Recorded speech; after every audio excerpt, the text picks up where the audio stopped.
I'm planning on using these 6 envelopes to make a new journal, and I want to document because I've never tried bookbinding before, and I kind of want to try out some ideas that I had on using these envelopes as the pages. Okay, I have not glued the envelopes together yet because I want to audition the order that I want to place these, and I normally do it like as if I were putting together a quilt. I know I want this as the front and the back cover, so that looks pleasing to me, so I'm going to sort of test fit the envelopes to each other to make the signatures. Okay, I'm going to take pairs of pages and tuck them into each other like this. Actually, I want this cut edge out here like so. And I am going to pick out a liner. I'm going to make a liner out of some of this envelope. I'll show that in a minute so that this white doesn't show. So that's going to be my first signature, like that. And then I'll do each one the same way. So that'll give me 3 pairs.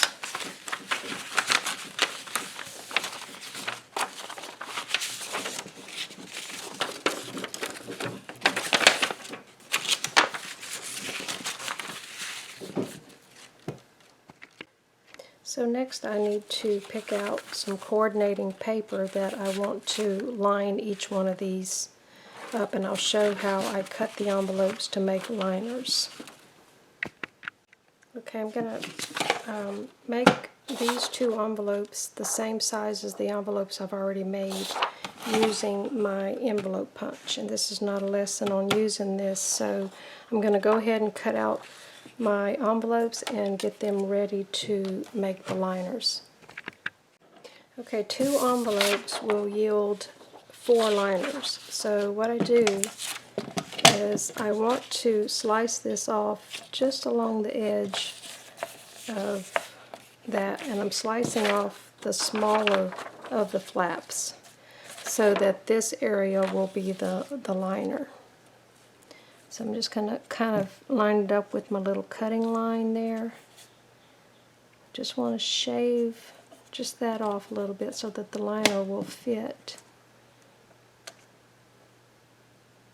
And you can always trim later. So I save these to make corner pockets on my pages. I don't waste anything. I can make flowers out of those pieces or whatever. So this one will make 2 liners. So I kind of mark it halfway. It doesn't have to be exact.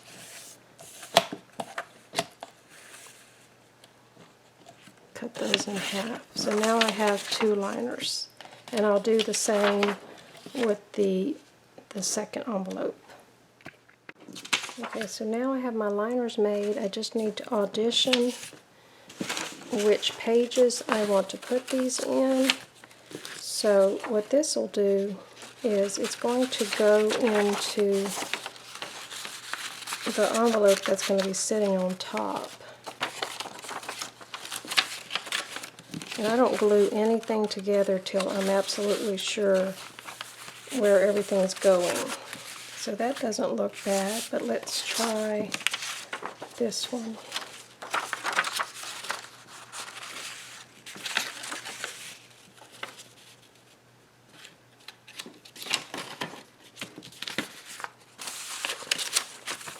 Okay, I like the way that looks, so that's going to be my liner for that pocket. And it just needs to be creased in the opposite direction so that it will fold correctly once everything's put together.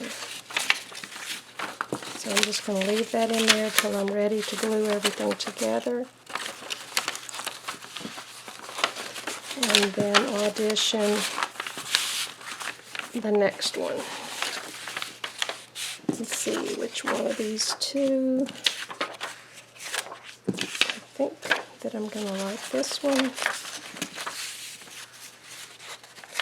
So you get the idea. And I can always make another envelope if I don't like any of the choices, but I like the way that looks. So that's my second set, and then the last one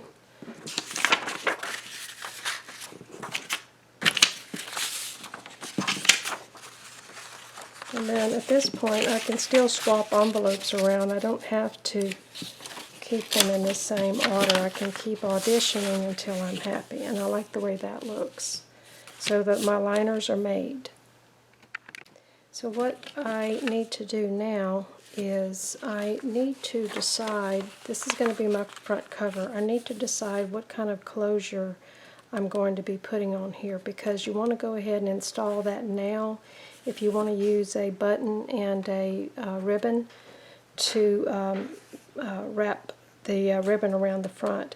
I've accidentally forgotten before, and it's almost impossible to put it later, so I'm going to go ahead and do that now. Okay, I'm auditioning buttons and different ideas. I was thinking about binding the whole book with some of this wide lace here in the end. I like this button, but I think it's too plain against this, so I thought about cutting a little circle out of a punch out of this leftover paper to kind of make a backdrop. So even that button would work. I like the size of this one. I really liked this one, but the shank on it is too tall. I would have to cut the shank off and glue some sort of a spacer on the top to be able to wrap the ribbon around. So that's a thought also, but I would have to have some sort of a washer or spacer underneath there before I glue it onto the paper. And this one's actually my favorite button. So I'm going to decide which one of these buttons I want to use, and then I'll come right back. Okay, I decided to use a smaller button. I also like these mother of pearl, but I think it's too much white there. But I'm going to use this little piece of paper there behind my little tatted motif. And once I decide where it needs to go, I want to center it from here to here and not too close to the edge. But once I decide where that's going to go, I'm going to sew the button through the envelope.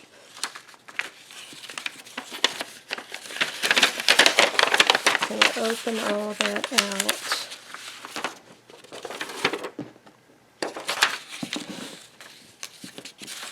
So here's my edge right there. And what I want to do is take a stiff piece of cardboard, a circle, to reinforce the back. And I'm going to sew the button all the way through that circle. And then I'm also going to cover my threads on the back side also, because if you leave those threads sticking out, when you start putting things inside of the envelope, they may catch on that. So I'll cover it with some tape or something like that. But that's why you have to decide all of these components before you ever put the envelope together. So that's probably what I'm going to do right there. Okay, I've got my little decorative scalloped edge circle there, and I have peeking out from underneath a darker, heavier cardstock, because this is just paper. So that, I believe, is 110. No, that one's 85 pound. But if I put my little tatted flower on there and I put the button on, I'm not sure if I'll be able to get my thread around, so I was thinking about putting another button underneath to help raise that up so I can get my ribbon around. So that's probably what I'm going to do. And what happened on this button, I thought, oh, that looks nice, like that. But then I turned it over, and that's the real side of the button, and I actually like that better. And also this is really domed, so that also helps to lift it up and create a shank for something to wrap around. So what I'm going to do now is I'm going to go ahead and glue this down with some hot glue, my little tatting, and then I'm going to place the button where I want it, and then I'm going to use an awl, and I'm going to open this envelope out so that I'm only poking through one layer. Might as well show it. So I can mark the holes, and it'll make it easier to sew this all together, because I also need to sew through this on the back side. So once I get everything marked with the little holes that I poke through, I'm going to glue this to the back and then poke the holes again. So let me just get my awl and make sure this is centered on there. Just going to eyeball it and then pierce that just to mark it.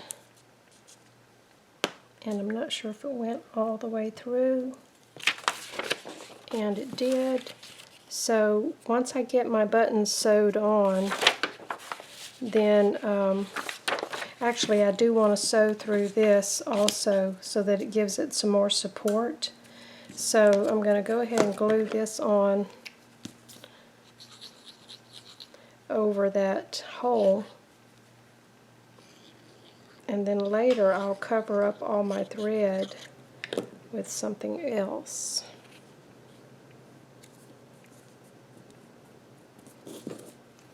And then I'm going to turn this back over again and really poke through, try to get through all those layers, and I did. So now is the time to start gluing things on there, getting my buttons placed, and to sew through all layers. So that's what I'm going to do now. I decided not to use the spacer button because it just made everything too wobbly. So I'm going to make a space before I tie my button down. You can use one of these tools here and put it underneath the button to keep it from being pulled too tight. That might be a little bit high.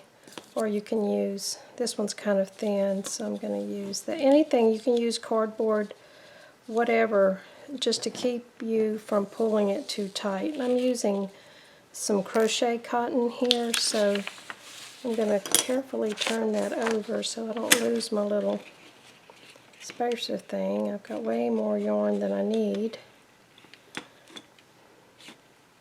I'm just going to tie a knot on the back and try not to make it too bulky of a knot because I have to cover that up.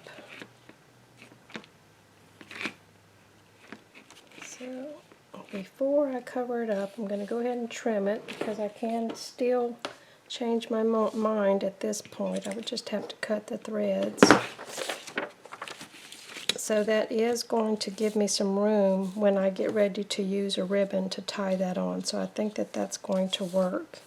So now all I have to do is put another circle on top of this to hide that thread or to keep things from catching, or I can just use tape, which tape should work fine and it's not going to show.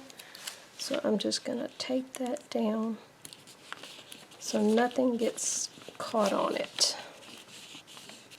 And that'll be a nice, strong, supported closure. And so I've already got my liner glued into this envelope that's the facing one. And I inked all the edges to give it a little aged look. I went around and inked all the edges, even on this one. Usually you need to do all that before you glue, so that takes quite some time. Also ink the edges of this little circle here in the middle. So this signature is ready to go together. So what I usually do is I'll glue them together before I assemble the envelope, you can go ahead and assemble your envelope first, but sometimes it's hard to get that in there before the glue starts sticking. So this one is going to stay out of the way, and we're just going to glue this flap down just like that. And then we're going to assemble the envelope.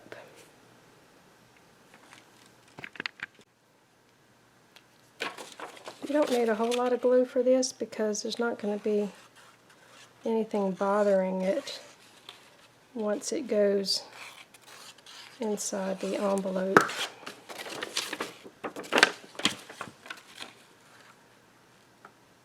Because anything that you're going to be putting in this envelope is going to be sliding in from this direction, so shouldn't catch on anything on the inside. But I do have this outer edge with glue on it,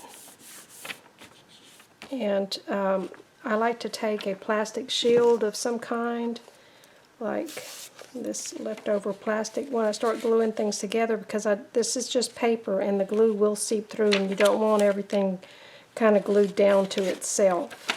So I'll usually stick some plastic in there to help me out. I'm going to give this a few seconds to stick, and then I'm going to go ahead and glue each envelope portion together like this.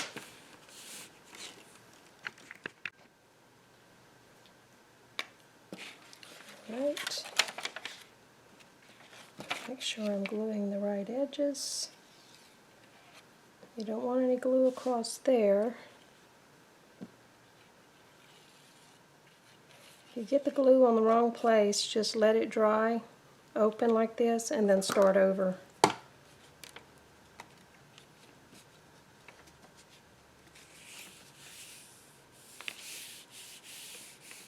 Now I'm going to stick some plastic in there so it doesn't stick to anything underneath. Actually, I need 2 of those, don't I? I usually have some cut up ready to go, but I packed them all up for a class that we're going to be giving. So that one's ready on that side, and I'll just repeat for this other envelope. I'll glue this area down right here. Okay, on this one, now that these are fairly dry, I'm going to go ahead and close that, and then I need to glue this flap from this front envelope over onto the back of this one. Now, okay, I've got this flap glued down. I didn't put a lot of glue on it because I didn't want it to seep through, and I've also put a piece of plastic in there to make sure that this glue doesn't seep through the other side. So I'm going to set this one aside, and I'm going to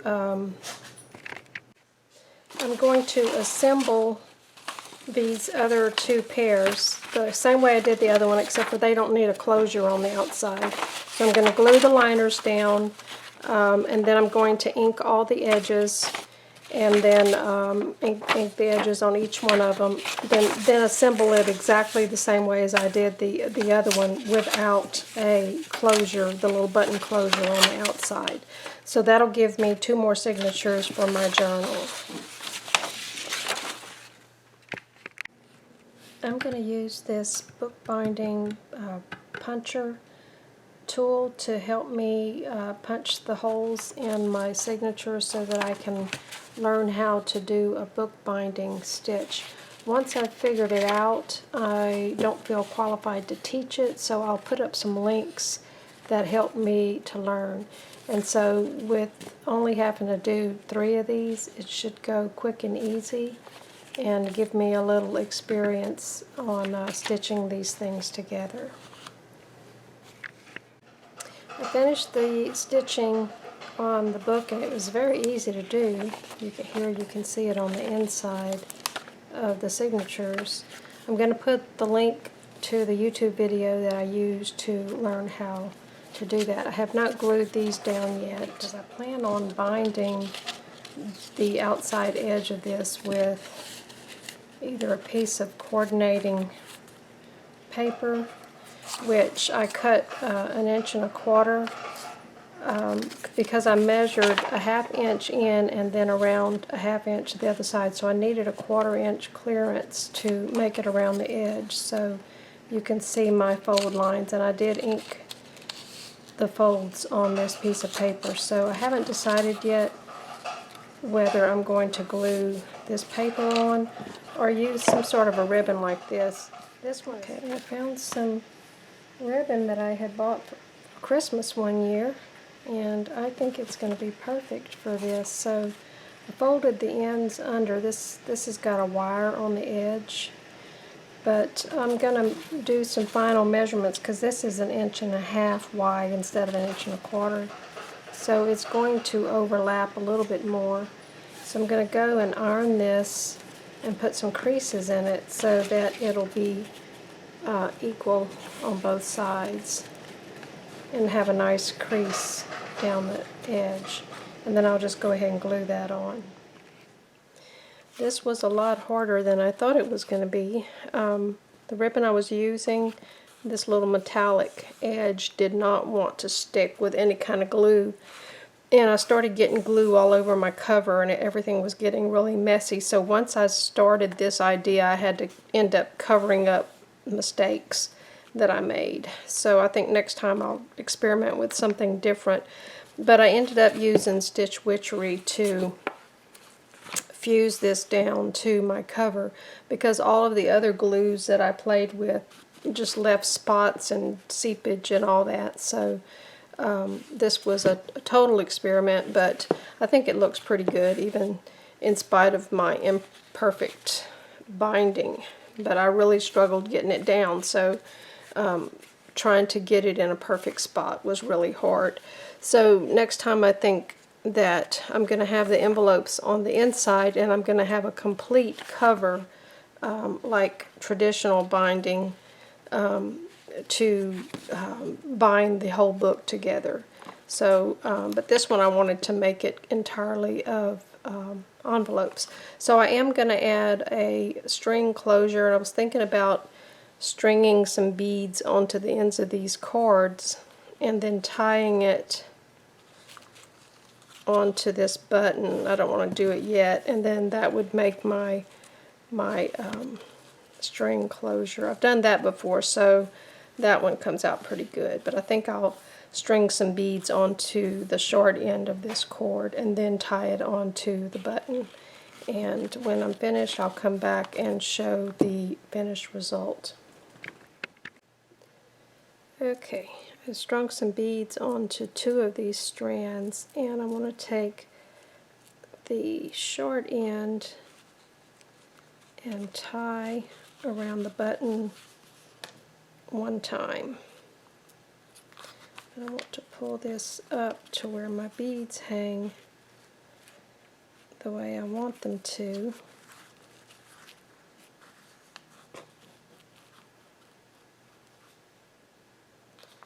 And then one of these I don't have any beads on, so I'm going to use that one to tie the bundle together underneath the button. And that's also going to help lift the button up for when we wrap our string around. Turn that around this way. And now I can decide where to trim off the rest of these strands. I'll probably cut it about there. All in all, I'm happy with the way this came out, even though I made quite a few mistakes. But it was a learning experience for me, and my main purpose was to try to learn how to do these stitches, and I enjoyed doing that. But I have some ideas how I could improve the process, and hopefully you got enough out of this that could help you to get started on one of these. But I like the way this one came out, and I think it's a keeper.